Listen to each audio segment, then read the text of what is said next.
Hi, everyone. Thank you for joining Game Trade Media at Alliance Open House. I'm Gretchen, and I'm here with Mike from Ravensburger.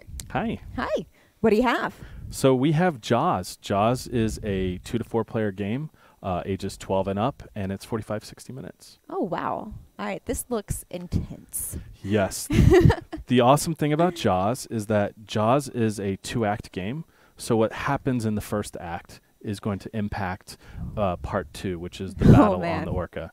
Yeah, so this is really intense, and we'll give you a quick little overview. So Act 1 is basically, I like to call it Jurassic Park means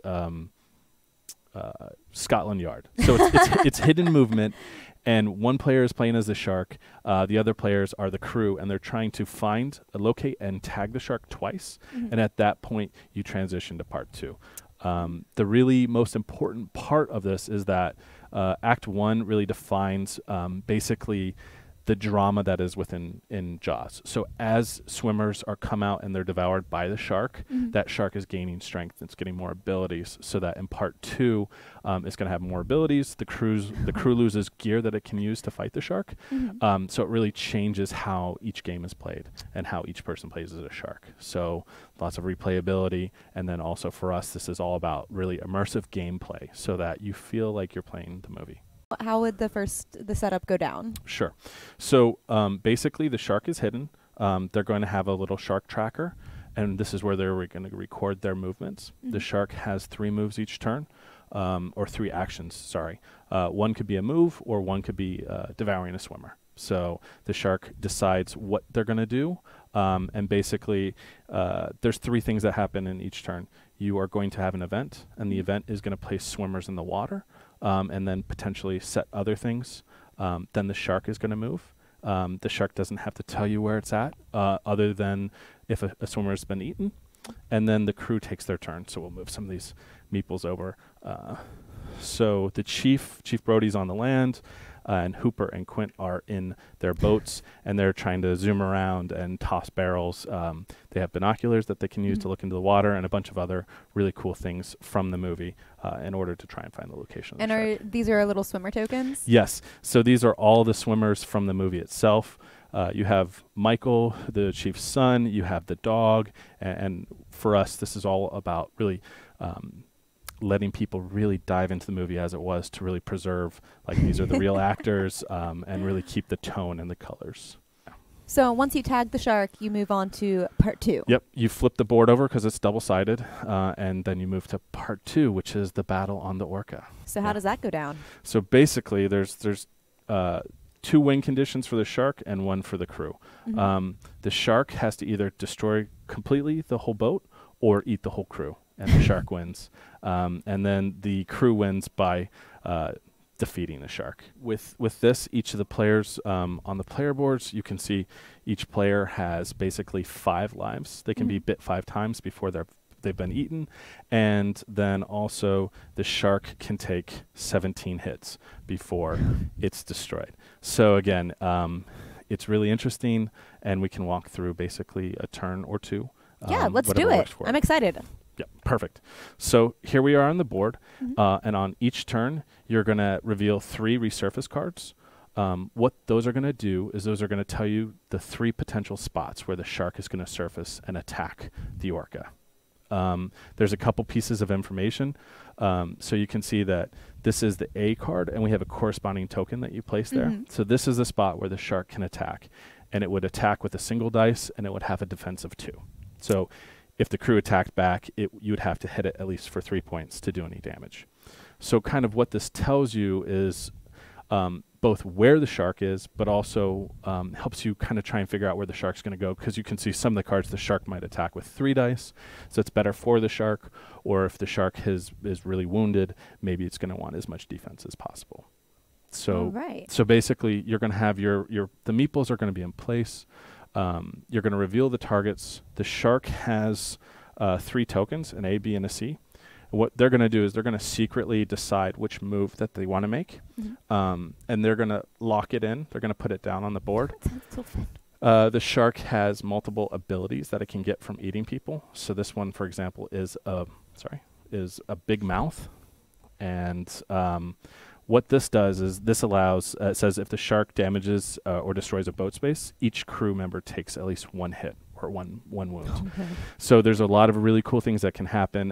You can have things where the shark takes a second attack, or if the shark damages part of the boat, everyone falls into the water. And that's something that we can talk about. If you look here on the tiles, basically there's 2 numbers on each tile.